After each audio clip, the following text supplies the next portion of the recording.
High বন্ধু, তোমরা সবাই দেখো, আমি একটা কাশ্মীরি আলুর দম করছি 200 লোকের। এটা একটা বাড়িতে করছি কালীবাজার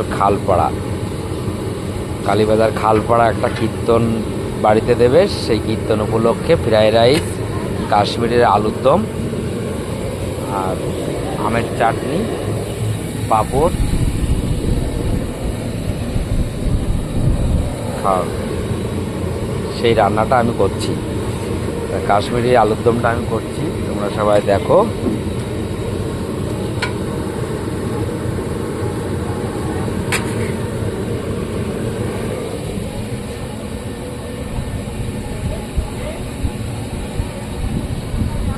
এই যে ঘি আছে, কাশ্মীর ফ্রাইড রাইসের ঘি,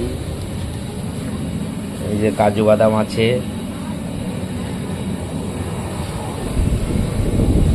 25 কেজি চাল আছে এখানে, 200 লোক।